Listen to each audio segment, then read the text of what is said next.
pensando em convocação, eu tenho minhas curiosidades em relação à primeira convocação que ele vai fazer. Tenho. Quais? Será que ele vai levar em consideração caras que ele... E eu acho justíssimo, tá?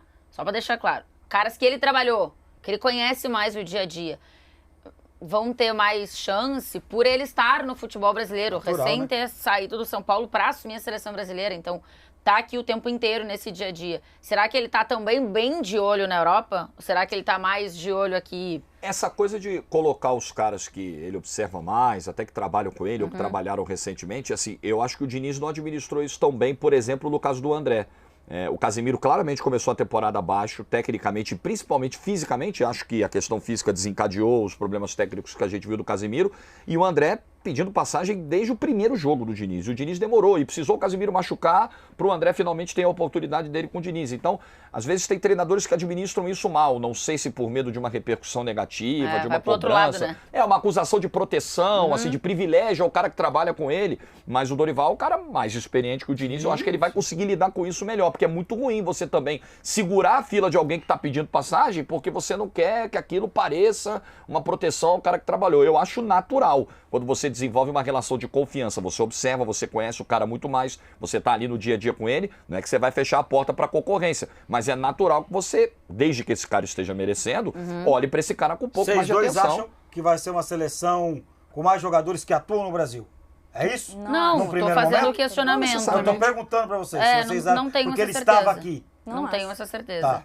Tá. Não tenho. Mas eu acho que pode contar, como contou pro Tite, em vários momentos, em várias convocações, caras que ele trabalhou, Sim. que ele confiava mais, que ele conhecia o dia a dia, que ele sabia como os caras lidavam com o todo de grupo, de pressão e tudo mais. Isso contou na hora de convocações pro Tite. Pode contar, Giovana, será pro Dorival, por exemplo, Gabigol, Pedro, Bruno Henrique. Eu acho que isso não vai ser o elemento principal. Beraldo, eu acredito que acabou de ir pro PSG, acredito que se rolar, com ele. eu acredito que se rolar um desempate assim, por exemplo, tem dois jogadores que estão brigando por uma vaga em um nível parecido, aí pode pesar na decisão dele por ter a confiança envolvida. Mas eu não acho que vai ser o critério principal do Dorival, porque ele precisa se provar no cargo. Querendo ou não, qualquer um que entra na seleção brasileira tem muitos questionamentos e ele não vai querer cometer o risco, que eu acho que foi um excesso de zelo do Diniz, de acharem que ele está levando aquele jogador só porque trabalhou com ele. O Beraldo, por exemplo, tem que ver como ele vai se desenvolver no PSG. Sim. Acho que é um jogador de muito futuro e que se conseguir ser titular no PSG, será convocado. Mas não dá para ele convocar o Beraldo sendo o banco do PSG, por exemplo. Gabigol, acho que não dá nem para pensar, nem jogando tá. O Pedro é um que pode levar vantagem, já trabalhou com ele, Bruno tem sido Henrique. titular. São jogadores que tem um nível para atuar na seleção brasileira e aí o Dorival pode sim, querendo ou não, apostar. Eu não acho que ele vai convocar, e também não acho que o Tite fez isso, convocar caras só porque trabalharam com ele. Acho que nenhum técnico deveria fazer isso. O Dani Alves é um que ele levou, o Tite levou por confiança só. Porque não tinha elemento algum, entendeu? Exato. Eu não acho que o Dorival vai fazer esse tipo de coisa. Ok, mas eu acho que também não tinha ninguém brigando com ele. Aí é uma discussão que a gente já teve 89 vezes. Mas eu acho que não tinha ninguém brigando com ele daí você, naquele momento. Eu entendo que a safra é ruim de laterais, mas daí você levar um cara que não está jogando, isso não existe. Não está jogando na posição, né? Não, o Daniel Alves não estava jogando na época, ele estava parado. Na reserva do Pumas, né? Estava se recuperando fisicamente. Ele foi lá pro Barcelona. Foi pro Barcelona para fazer isso. Um time B para não sei o que. Não, essa convocação é inexplicável. Agora o Beraldo. Na época não achei. O Beraldo eu tô antes muito... de tudo, né? Tá. O Beraldo eu tô muito... Sim, antes da prisão. Tá. Aconteceu. Aliás, vai ser julgado esses dias aí. O Beraldo é para ser zagueiro de seleção brasileira por uns 10 anos. Mas com sobra. Que a gente viu esse menino jogar no São Paulo, que a gente viu que esse menino fez em final de Copa do Brasil, é zagueiro para 10 anos. Um Beraldo e Marquinhos podia ser a zaga do Paris Saint-Germain e da seleção. Aí... Tem um screener no meio. Lá no Paris. Que agora acho que machucou, né? O screener agora até machucou e isso pode ser se o Beraldo entrar bom pro Beraldo, né? Acho que será, sim. Aí pensando em seleção, tem que pensar também em novos nomes. Porque eu acho que sim, o Diniz teve um excesso de zelo, como disse a Giovana, no tirar Casemiro e colocar André, porque o André joga com ele e tudo mais.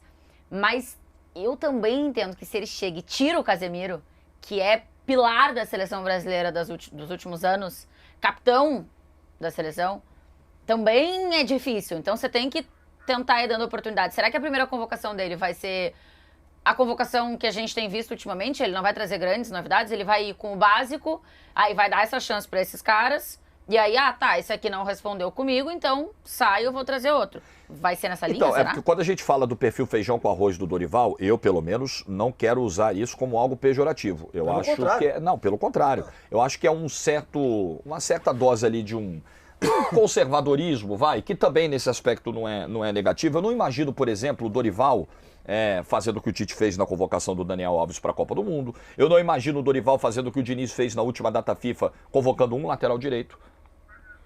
Qual a necessidade? Não, e outra, tendo o Ian Couto, que já tinha ido bem na data FIFA anterior. Convocou depois. As coisas que não dá pra entender. Esse nível assim de ousadia, que às vezes beira a invencionice, que às vezes beira a falta de coerência, pardalzices, né? Também não queria rotular.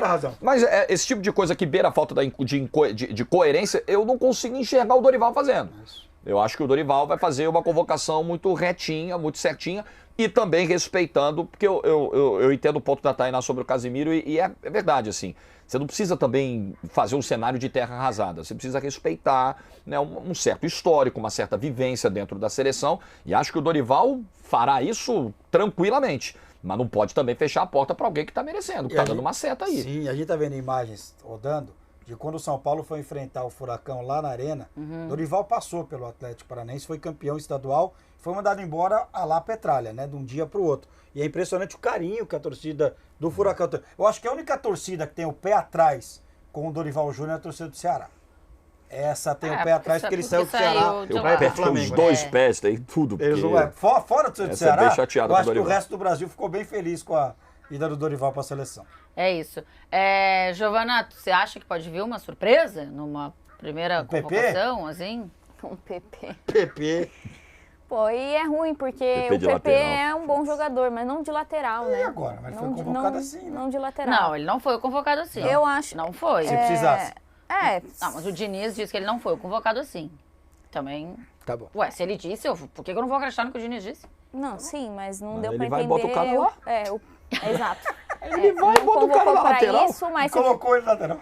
Não convocou pra isso, mas se precisasse ia ter que ser ele. Aí precisou, entendeu? Então olha, foi isso. É tipo o Militão. O Militão também não foi convocado pra ser lateral. Até Precisou e foi. O que tava na reserva não dava conta. Então, é exatamente esse o ponto.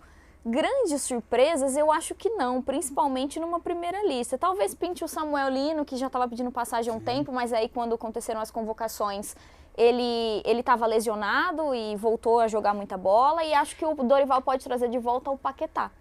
Porque Mas a situação... machucou, né? 2 meses Não, fora sim, agora. mas pensando num Ah, prognóstico... até março dá exato. tempo. Talvez dê Pensando num prognóstico de recuperação, que ele se recupere até lá, que é possível. Como é que tá o eu processo acho que dele ele... lá? Então, tá na investigação Ainda tá em investigação. tá na mesma. E como você pressupõe até que se prove o contrário, que ele é inocente, Sim.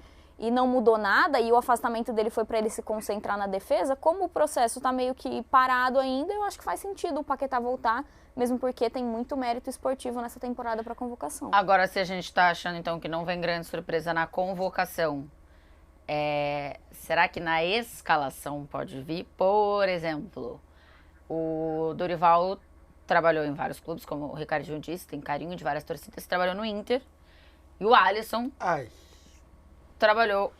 O quê? O que é, Ricardinho? Deixa Ele quem odeia tá o lá, Alisson. deixa quem Ele tá tem, lá no ele tem gol. inveja do Alisson porque o Alisson é bonito. É Não, isso, lindo. gente. Os caras mais bonitos que eu Ai, conheço. Ricardinho, é, não me óbvio. cansa. Só que eu acho o padrãofobia. Alisson um goleiro normal. Isso é padrãofobia. Não, eu acho um goleiro normal. É, padrãofobia. Não, ela sabe disso, ela tá brincando. Eu acho o Sim, Alisson óbvio. um goleiro normal. O Ricardinho, Ponto. tu vê o jogo do Liverpool pra dizer um troço Vejo desse? bastante, Não é possível. inclusive. Vejo ele saindo errado, vejo ele falhando. Eu acho ele um goleiro comum. Pronto. Eu acho que você tá assistindo o Kepa e tá Que Eu vendo. acho que O você Kepa tá é lendo os ruim. comentários da internet. O Kepa e tá é se ruim. baseando nisso. Aquele Porra. do São Caetano da Europa chama gol, aquele italiano. Donnarumma. Isso é ruim que dói. Pra mim, o Ederson é mais goleiro que o Alisson. Pra mim é, ué. Ai, Não, que susto. Achei que você tudo falar bem. que o Donnarumma era mais goleiro que o Alisson. É do mesmo nível. Não, Tudo tudo bem você achar que o Ederson é melhor que o Alisson. Acho que tá tudo certo, tá no jogo. Agora, você acha que o Alisson é um goleiro comum, é Eu que são acho. outros Mas 500, tá bom, entendeu? Pra mim é um goleiro comum. ponto. Bom, você acha, Giovana, que pode contar o Dorival ter trabalhado com o Alisson? Eu acho que pode, como contou pro Ederson ser o titular, porque trabalhava melhor com os pés pro Diniz. Também então, pode ser isso. eu acredito bastante que por ter trabalhado e pelo Alisson ter uma longa carreira ali já em seleção brasileira e tá fazendo uma boa temporada. Agora, então, você vê o faria problema de se jogar 2023 fora como se jogou, né? Porque agora a seleção entra pressionada, com a colocação terrível das eliminatórias, com as 3 derrotas seguidas. Você tinha ali os primeiros jogos de 2023 lá, ainda com o Ramon, depois os jogos lá com a Bolívia, Peru, aquele início moleza de tabela que o Brasil teve nas eliminatórias, uma ocasião ideal para você de repente trazer um novo terceiro goleiro, para você fazer todos os testes necessários nas 2 laterais que estão absolutamente abertas, para você fazer os testes na zaga, porque sabe que o Marquinhos não está numa fase legal, numa temporada legal. Você teve o Magalhães, que foi uma boa notícia, mas o Marquinhos foi uma péssima notícia. Como é que o Dorival faz isso agora, tendo que ganhar da Inglaterra e da Espanha? Porque ele não pode ir lá para fazer um mero amistoso. Ele já entra com a pressão do 2023 horroroso que a seleção teve, de um time que tem que dar resposta agora. E uma Copa América logo depois, que ele tem que ganhar a Copa América. Porque ninguém vai chegar, a CBF não vai, seria muito legal, né? O Edinaldo chegar na coletiva hoje e falar o seguinte, olha só, eu fui o culpado por jogar o 2023 fora da seleção. Então o Dorival tá chegando aqui para começar em 2024 um trabalho para 2026. Ele não tem a obrigação de ser campeão da Copa América, ele tem a obrigação de fazer novas escolhas para os setores que estão carentes da seleção, ele tem a obrigação de fazer os setores mais bem abastecidos, que são os setores de ataque, se consolidarem com as peças que ele achar melhor,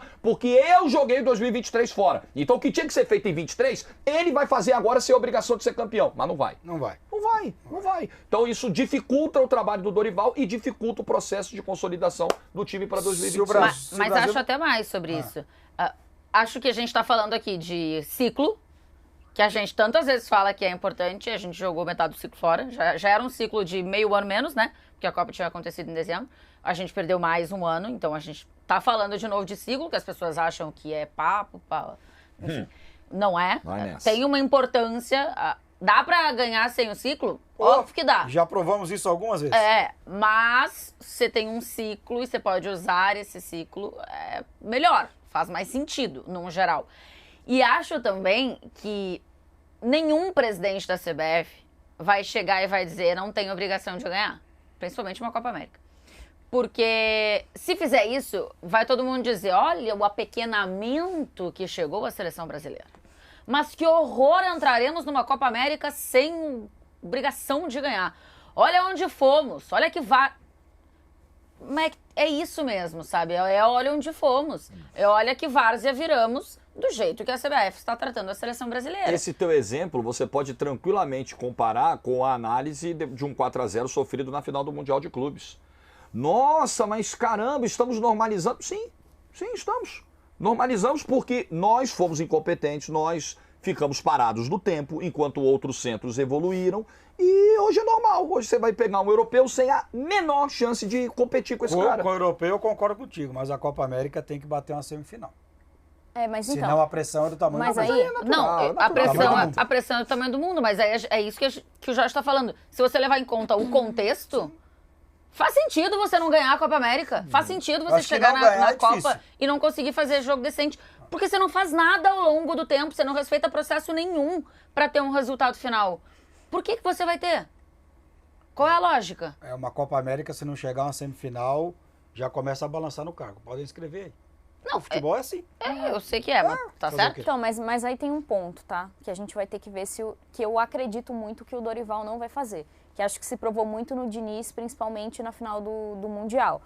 A gente precisa entender que os nossos talentos, o nosso time, ele não sobra mais em relação aos outros. Faz tempo, hein? Não sobra mais. E que em alguns momentos, mesmo tendo um time que individualmente é excelente, a seleção brasileira tem peças aí que figuram nos principais clubes do mundo. A gente tem 2 jogadores titulares do Real Madrid, 3 que seria o Militão, mas que está lesionado. A gente precisa entender que em alguns momentos a gente vai ter que utilizar a estratégia para ganhar. A gente vai ter que abrir mão do que a gente está acostumado para vencer.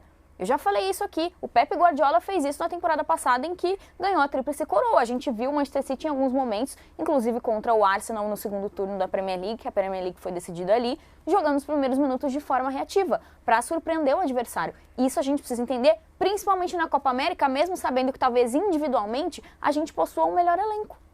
Mas a gente não tem o melhor time. Mas eu acho que o Dorival vai entender isso. Acho que o Dorival tem essa compreensão.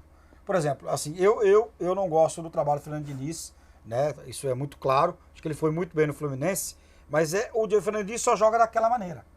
Ele só vai jogar daquela maneira. O Dorival não. Foi o que o Jorge colocou. O Dorival tem várias maneiras para se jogar o futebol.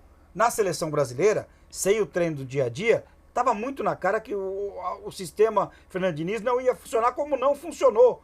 Gente, o Brasil ganhou da Bolívia 5-1, depois ganha do Peru por 1-0 na última bola do jogo. Sofrido. E daí para frente não ganhou mais nada.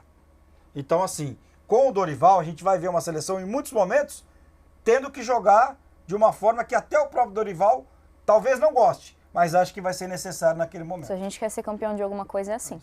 Infelizmente, a gente não é essa seleção que... Somos a maior seleção do mundo ainda, a única com 5 estrelas. Mas, no campo, isso não existe mais. Essa superioridade em campo não existe mais. Você falou que a gente já ganhou em cenários em que o ciclo não foi completo. Vários. Mas era um cenário em que a gente possuía uma diferença maior em relação à individualidade. Pode ser. Isso fazia muita diferença.